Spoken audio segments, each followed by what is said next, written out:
Yeah. Okay, good. All right. So welcome everybody to the first ever webinar, KGB release version 0.15. And thanks a lot for joining. And uh, let me kick it off. So we will start. Sharing is not turned on, so sorry for last minute changes. Now I can share. Thank you. Can you see my screen? Looks good. Yeah, perfect. Thank you. So super quick overview of the project itself. So first thing first, hello, I'm Yuri. I'm founder of the project and original creator, and we have two core contributors today in the call, Dinar and Andrea. Well, both of the folks made incredible contributions into evolution of the project. So three maintainers here. Feel free to ask us any questions you might have later on. So, k8gb is Kubernetes Global Balancer. It's a project that is focused on global traffic steering, traffic management. It's Kubernetes native. It is built for the goal of resilience, providing resilience across a multiple geographically dispersed Kubernetes clusters. So you install k8gb across the clusters next to your workloads, and it makes them reliable. So there is no single point of failure, no form of control cluster, and it makes this project architecturally unique and effective. And all the underlying complexity is abstracted by a single customer source. And the single customer source is a k8gb, pretty simple, where we can define the GSLB strategy and we can reference existing networking resource like a classic ingress or virtual service. So virtual service was contributed by Andrea a while ago, so it is a great extension of k8gb integration and functionality. Main core feature set is obviously different types of global service load balancing strategies, and we support currently 4 of them. We have a round robin that roughly distributes the traffic across geographical locations. We have an advanced version of round robin that assigns a percentage over the specific geotags. We have a failover, one of the most popular one, as it is deterministic and straightforward. You can pin a primary cluster, and whenever workload is failing on a primary cluster, it's going to steer to the secondary location. So people frequently use it for global availability, maintenance, and some form of blue-green on over the geotags. And the most advanced strategy from implementation perspective is GeoRP with GeoRP database in the backend. It is capable to steer the client to the closest location and serve in a traffic in a most efficient manner. So core components, well-known core DNS that is deployed as a separate out of cluster as a separate deployment together with the project. External DNS that handles the automated zone delegation configuration in a upstream DNS provider, and the main controller that coordinates all the logic and make everything working end to end. Roughly, architecture, as an example, we have 2 clusters here. It's not limited. We can have a 2 and more. And when a client accesses the load balance FQDN, like application.example.com, it's going to be steered thanks to zone delegations that is automatically created by external DNS component. It's going to be steered, the request is going to be steered to one of the core DNSs where we are going to craft this dynamic DNS responses according to the DNS GSLB strategy and the healthiness of the application that is for which we are enabling GSLB setup for. So this way we enable the consistency response of both core DNSs, right? So and thanks to the close cluster sync poll, every GCLB k8gb enabled cluster is providing a consistent response, no matter which of the coordinates client is about to hit. So, and whole setup is aware of the application health and application health on the neighbor cluster too. So that is kind of global distributed system that is coordinated in a fully automated manner. So to run k8gb, you need just any CNCF conformant Kubernetes cluster and some ingress controller for the integration, and everything will work almost out of the box. There is no limitation on any cloud. You can run it on-prem, you can run it in AWS, Azure, anywhere, and you can run actual mixed scenario. No limitations there. For a full zone delegation automation, we have out-of-the-box integrations available. So now for the main topic of today, what's new in 0.15 release, that is like a pretty feature heavy, like very some points to highlight. It's what we have there is a multi-DNS zone support. So historically you were limited to only one DNS zone to globally enable global traffic management for. Now you can enable multiple of them for the same k8gb installation. So you can provide multiple environments, like in this example, we have a def and prod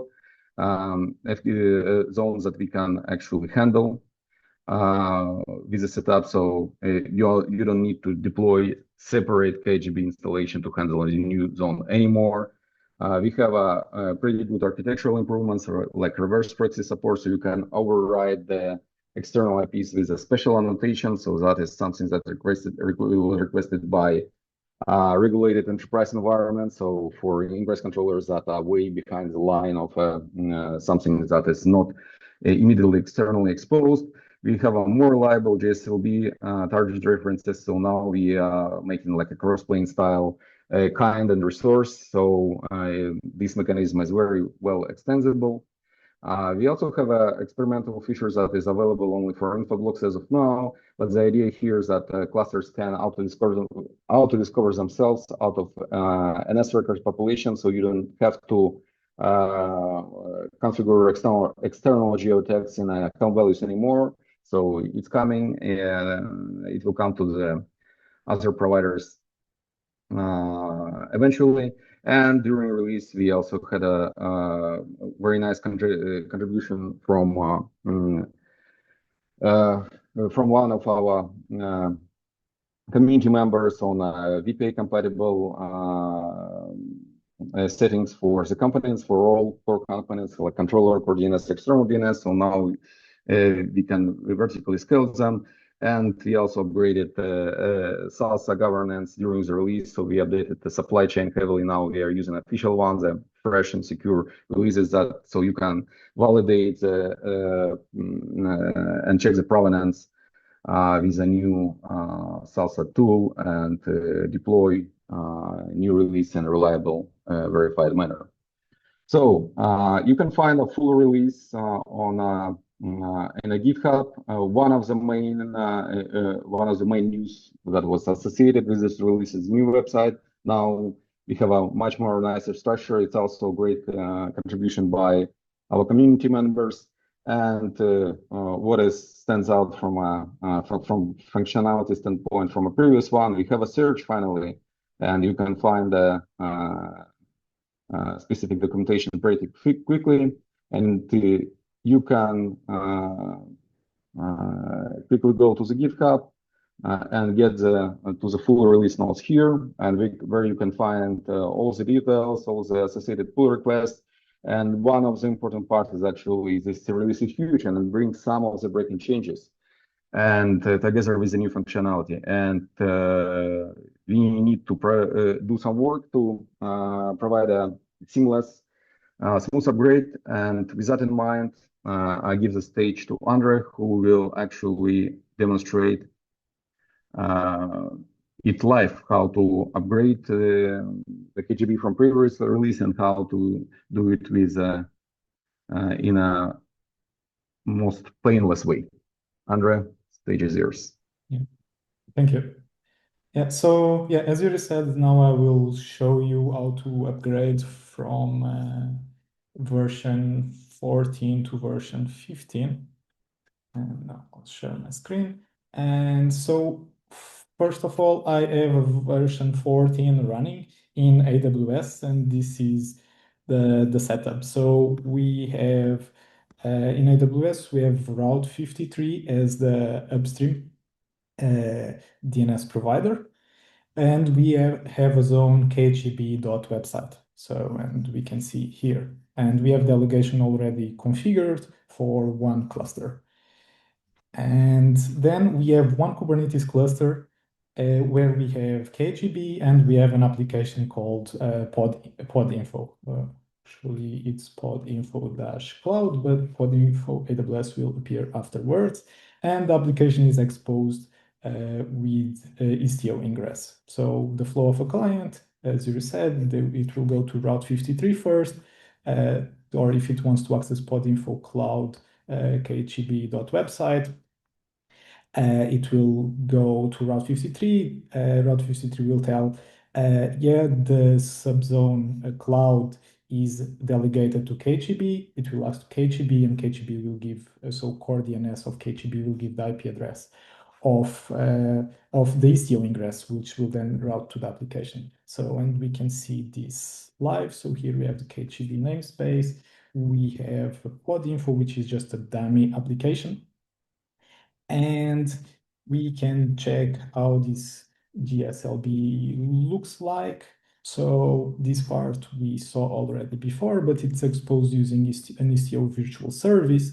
And we can see here the status so that we have this URL, this domain name podinfo cloud k8gb website, and it's exposed with a load balancer with these two IP addresses. So if I do dig, I will get the same IP addresses that are there. And then I can go to my browser and which one here, and then I can access the application. So we have a 0.14 installation working. So going to the release notes, so one of the biggest features is the support for multiple zones. And this changes the configuration. This is actually a breaking change, but you can't actually make the mistake of just upgrading to 0.15 and breaking your setup, because then there will be Helm errors because we use a schema.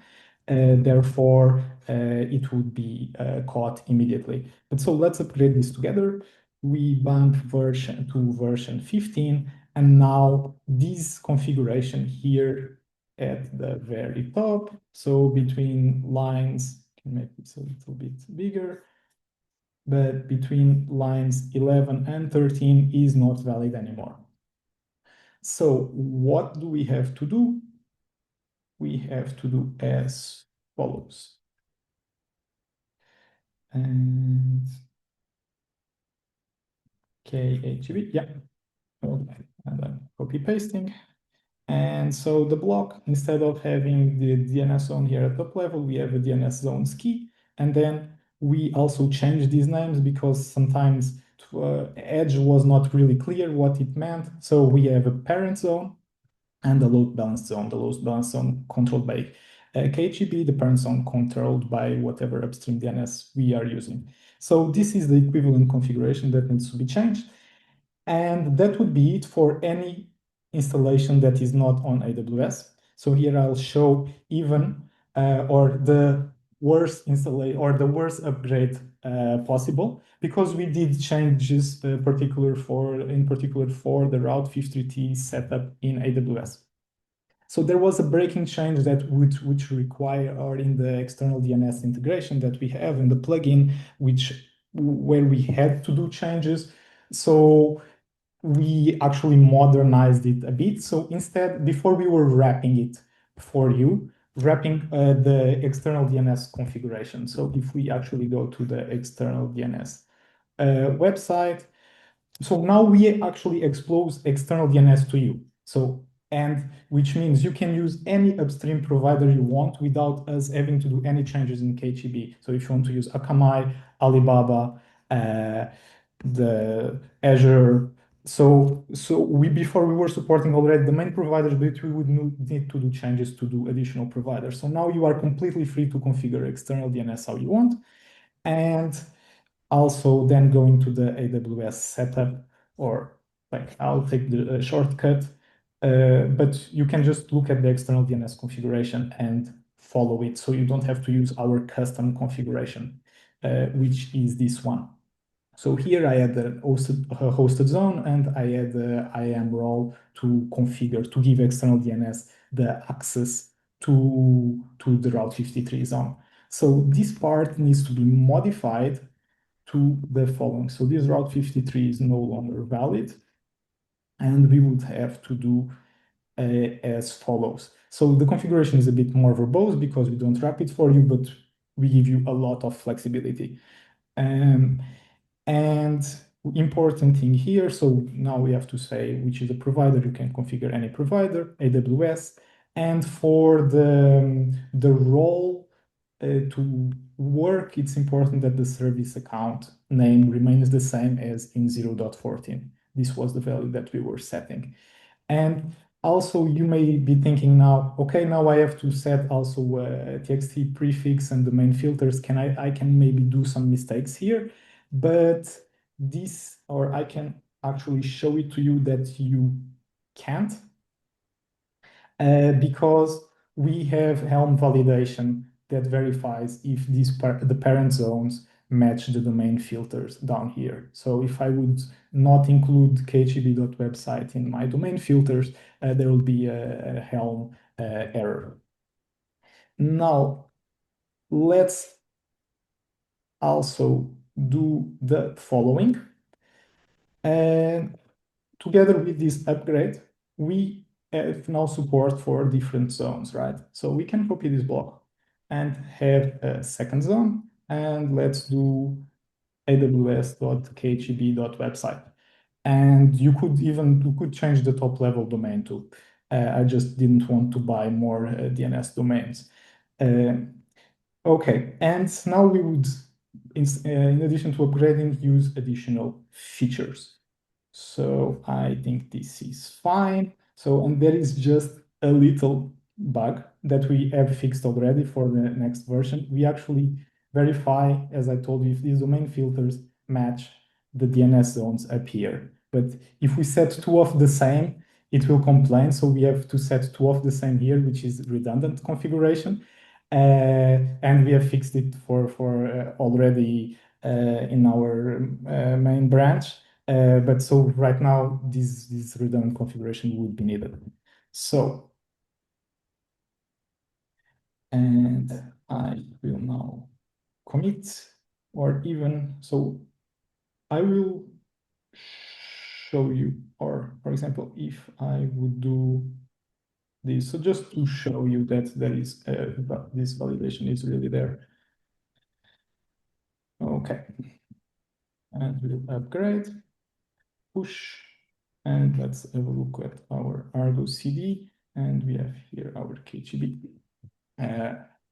I'll refresh, and okay, we have here the error already that number of zones in DNS zones does not match the DNS domain filters, and then it checks if they are exactly the same. So we try our best so that you cannot do any mistakes that would compromise your setup. So we fix our domain filters, we push. So what will happen here, we'll have a new version of k8gb, and other than that, and external DNS, there is also a new version, but this won't impact your zone delegation. And just for the short amount of time where k8gb needs to restart, if there would be a failover, you are a little bit shorter.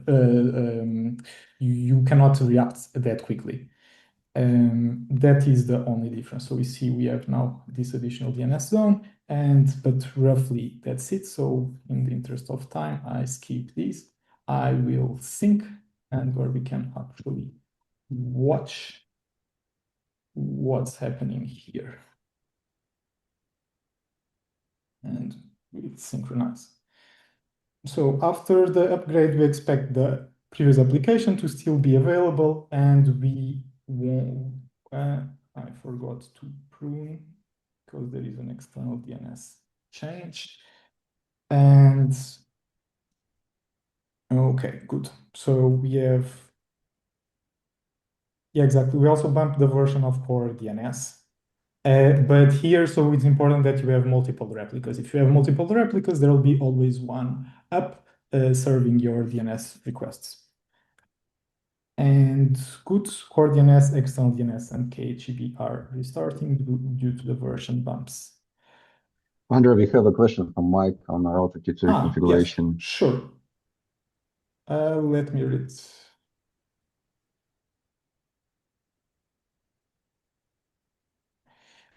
Still the same if we are using access keys, not service account. The configuration will also change with access keys. We can go to the release notes. Here, the zoom bar. Yeah, it should be propagated through the official Helm chart structure, right? Yes, so we have also that example, which is this one with the credentials. I think that is what you are asking with access keys, that you need to set a secret with the credentials. So the secret still remains, you still have to set it. The configuration will change though, instead of just mentioning the secret name, you have to add this additional configuration to mount the volume. Yeah, so this is the change that needs to be done. I think those were the only two cases that we supported, so we tried to have them in the release notes. Otherwise, external, yeah, great.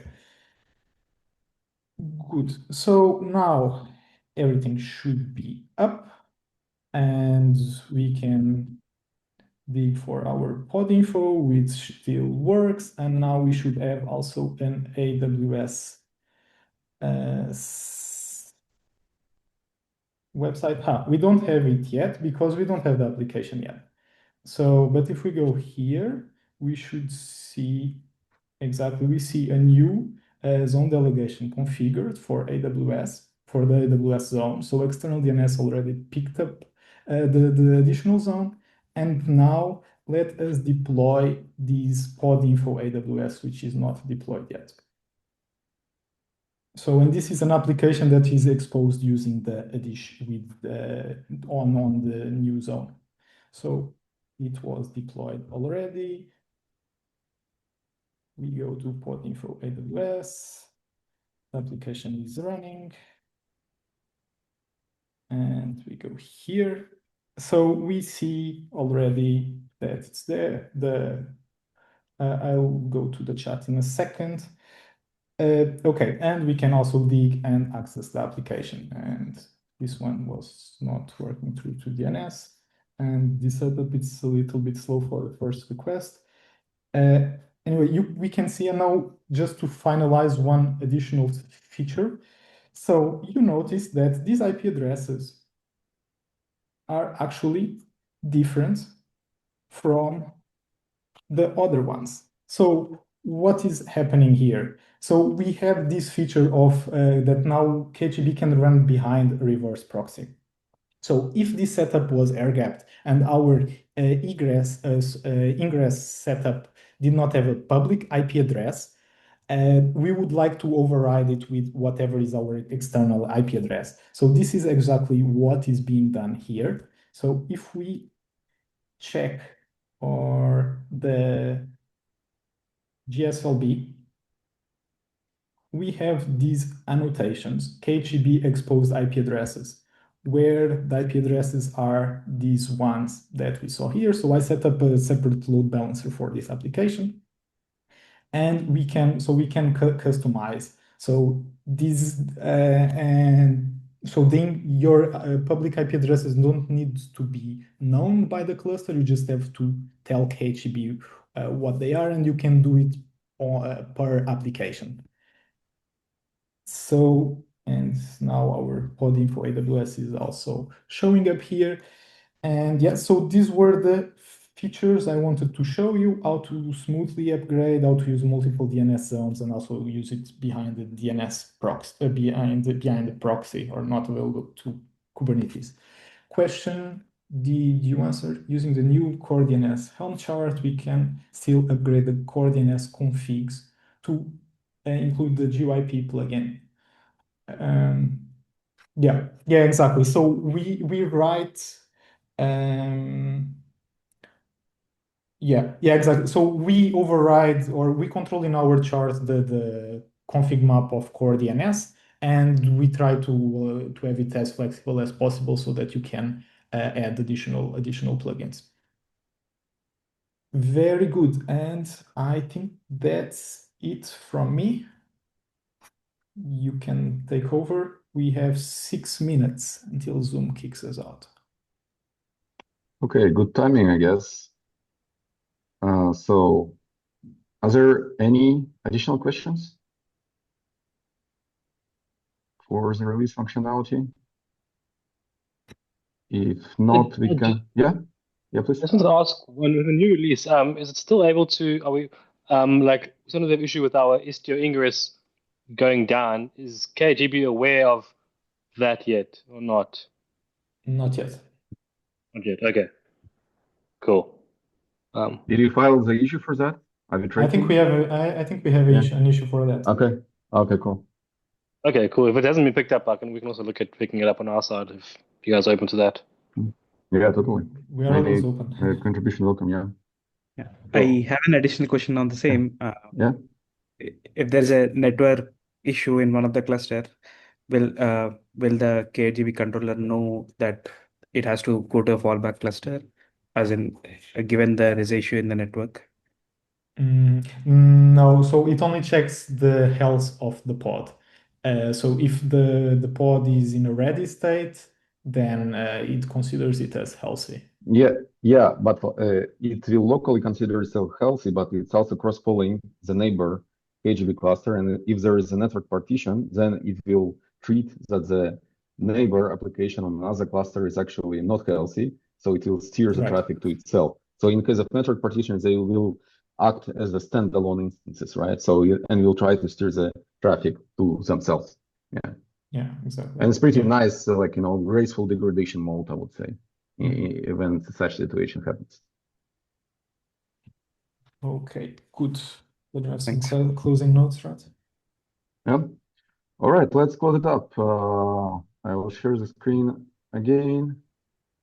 We'll switch the slideshow. Yeah. So quick project status update.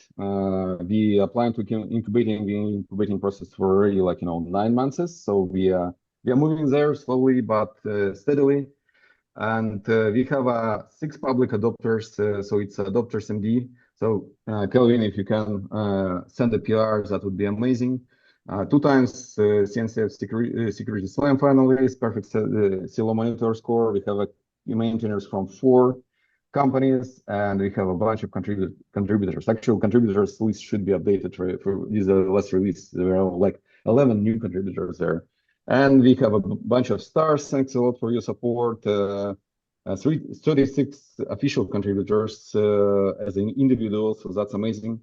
And we are growing our Slack community. We regularly practicing community meetings bi-weekly. Already more than 2,000 of PRs. I think number 2,000 was opened by you, Andre. Yeah, it was merged this week, the PR 2000. Let's go. Yeah. And we are growing more and more presentations about the project. So yeah, visit us at the official website. Please star us if you didn't star yet, and please create this PR for adopters MD. It will help us with incubation heavily. The more adopters, public adopters, the better. And obviously join us at the project meeting. These are QR codes, fancy QR codes if you need them. And next week, you probably noticed that these slides for KubeCon India that will happen next week. And we will run for Project Pavilion there, Project Table 6. And please join us there if you will attend the conference. And thank you so much for joining today. Thanks all for all the questions. I really appreciate it. Yes. Thank you very much, everyone. Thank you. And yes, any questions, we are on Slack. Okay, See you at thank you very much KubeCon. for attending. Yeah. See you at KubeCon. Cheers. See you. And thank you guys. Bye-bye. Have a great day.